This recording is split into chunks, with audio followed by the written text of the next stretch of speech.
Welcome back to Switch Tips and Knobs, where I flip them, twist them, and poke them for my pleasure. Now, we are revisiting the GRGR330EX. It's kind of dusty. I did a couple upgrades on it.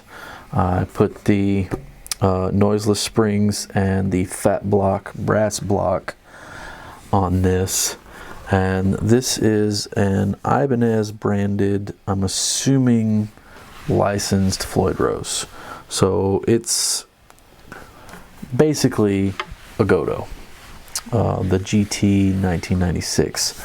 Only I think the Godo GT 1996 is a little better quality as far as machine work and materials than what this is. Although I have to say, after completely disassembling this one, this is far better quality than the Jackson branded Floyd Rose Special that you get on those guitars. Several of those I've had. The saddles are extremely soft, and when you tighten these down to grab the ends of the strings, it actually mushrooms and deforms inside there, and you end up with this deep groove, and your three high strings, since they don't have any wound strings on them, they just pull right out anytime you get on the trim. They don't stay in tune. You have issues with it. The last Jackson that I had that had that Floyd Rose Special on it, I actually bought a second set of saddles from Floyd Rose that were far better quality just to make that guitar playable. I didn't keep it, obviously, and for some reason I've got an obsession with Ibanez lately. I am intentionally cutting off the top of my head because it reflects so much. I just saw that, figured I'd mention it. I currently have 4 Ibanezes. I have this one, which would be the cheapest, and then the RG421S in that seashore blue that I call pastel. My most recent, the new AZ Standard, the Chinese built AZ model, and my Aurora Burst 7-string multi-scale.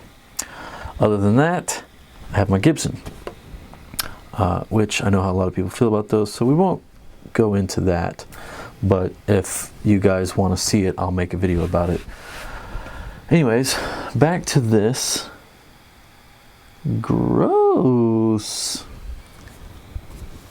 I have no idea what that is.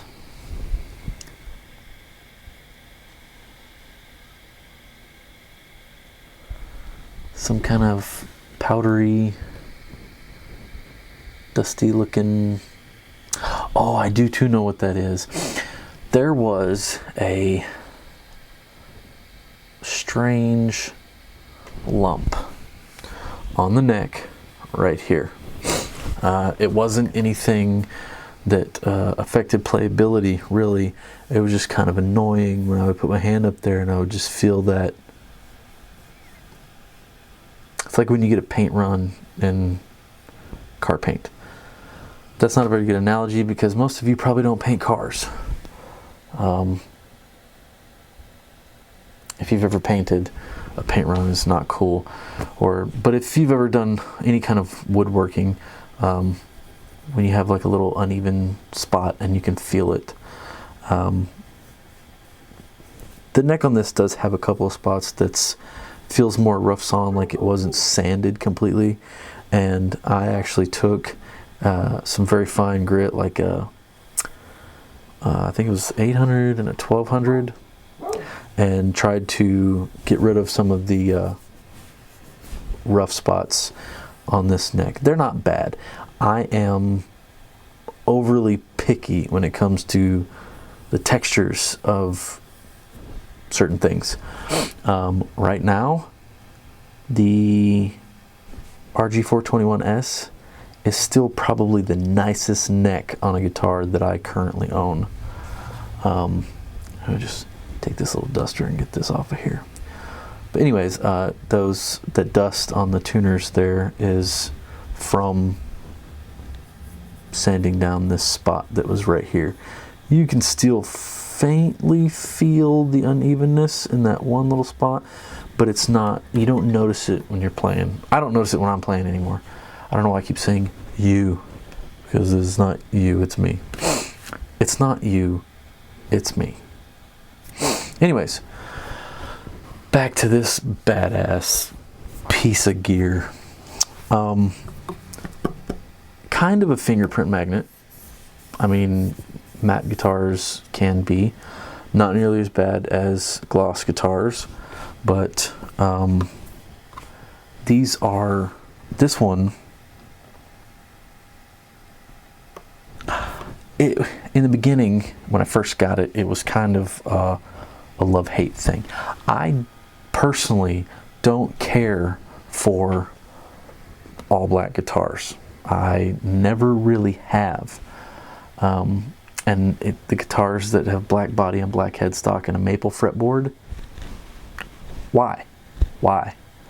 Put just a little bit of color in there. The little bit of color that this guitar gets is from the Purple Heart fretboard. You probably can't see it there, but if you look closely enough in the right light, this fretboard is not black, it's purple. And you can kind of hit it just right and get that contrast between the shark tooth inlays, and you see the difference between the black plastic of the inlay and the purple of the Purple Heart. Anyways, I digress. I don't really care for the all black thing.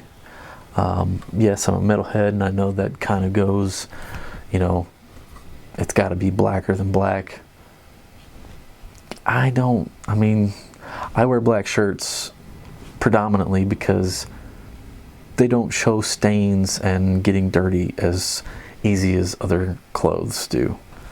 But when it comes to guitars, the all black aspect has never been super appealing to me, and I don't know why, but I've even got to the point with this guitar where I thought about doing some kind of splatter paint or a crackle finish just to bring some variety to it, because this guitar really doesn't have any. It's black on black on black on black on black.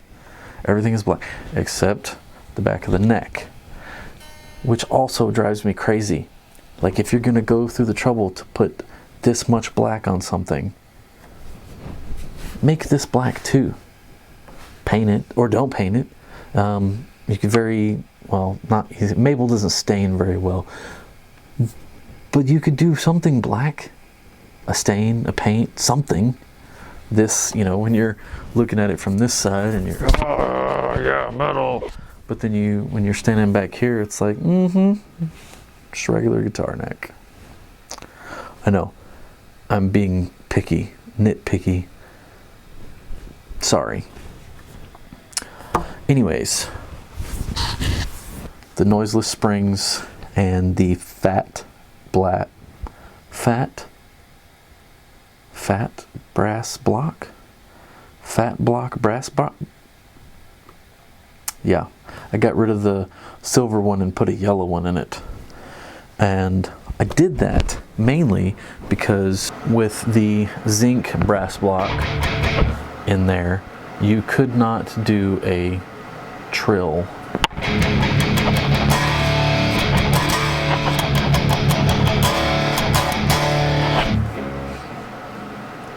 It's a weird volume thing when you first start Logic. I don't understand it or know how to fix it. With the zinc block and the stock handle here, which I also modified, I'll tell you how to do that in a minute. You can't do this.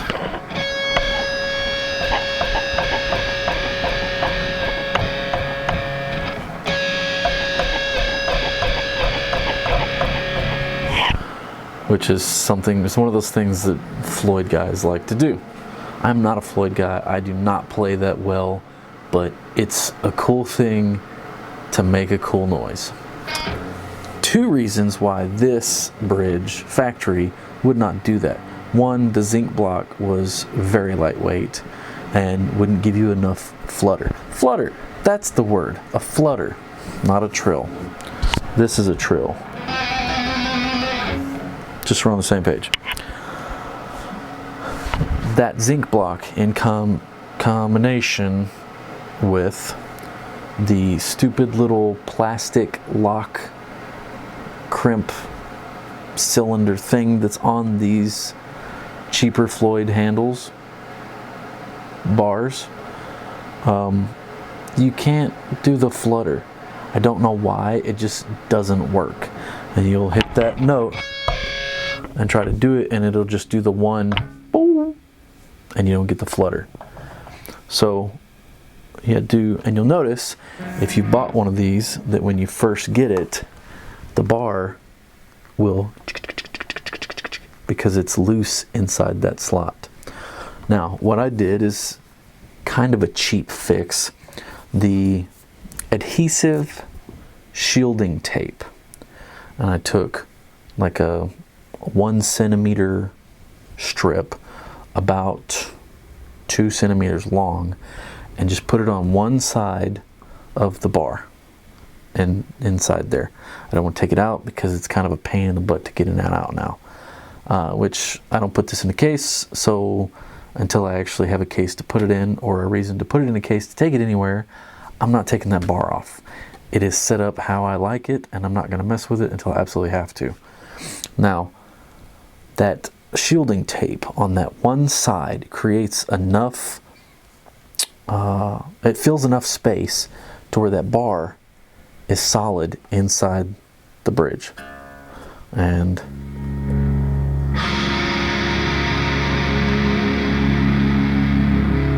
before, you would have a wiggle right there. Now it's tight enough in there that you have enough, you can barely touch it, and it does its thing. That's cool looking. So, all that being said,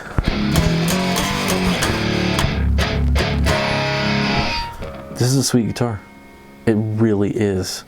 You know, when all the big name YouTubers come out and was, oh, this is amazing, it's amazing. It kind of is. I mean, in the beginning, it's, you know, mediocre. But you're talking about $350, $350, $370, depending on where you got it from. And if you pick one up used from Guitar Center or something that's in good shape, you're talking $250.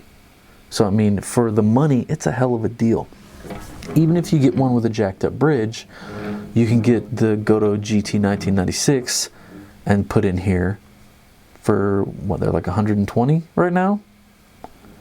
That's still a flippin' awesome deal. And had I not got those noiseless springs and that brass block for, I think it was like $40 for the both of them, I would have gotten the GT 1996 because it comes with good springs and a brass block on it already. Probably should have just done that, but I didn't want to put a lot of money into this because it is a cheap guitar.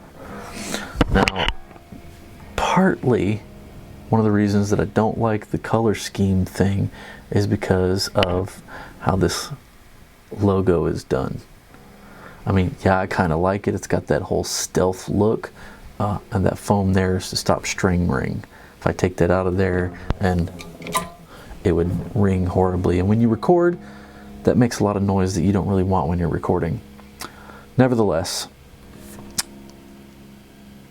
I think this thing is my 1 month later opinion is even higher of this guitar than what it was when I first got it. Almost all of these, I take that back. This one and the AZ Standard, I had to put like a 20 thousandths shim in the neck because it was just, they were just so straight from the factory that I couldn't loosen the truss rod enough to get enough relief at the low tuning that I use. I say low tuning, I use everything half step down. But they're, both of these cheap guitars, actually all three of these cheap guitars, this one, the 421, and the AZ Standard, are amazing instruments with their small little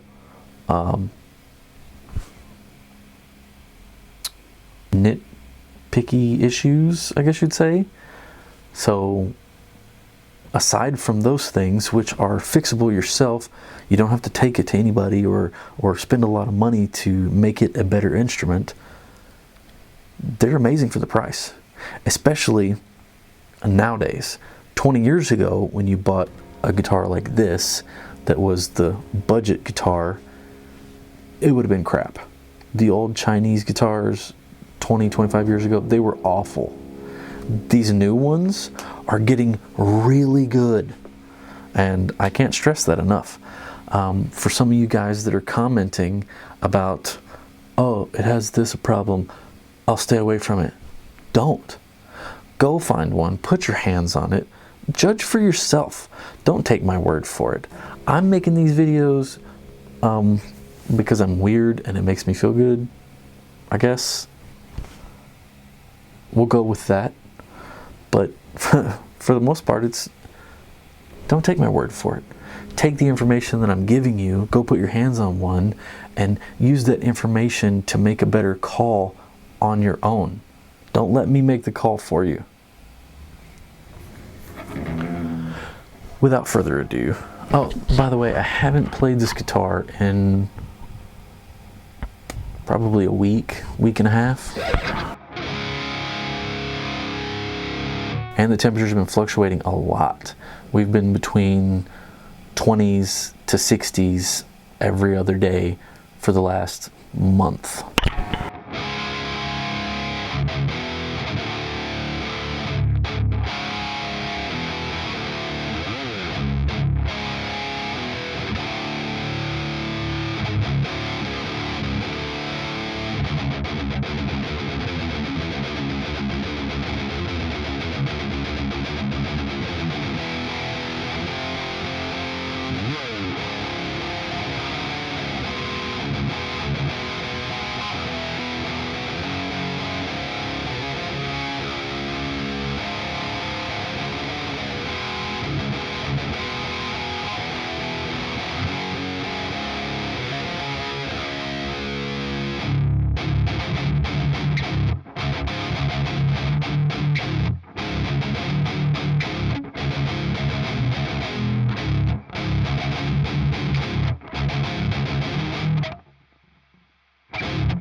Okay, so overall, aside from not being a fan of all black,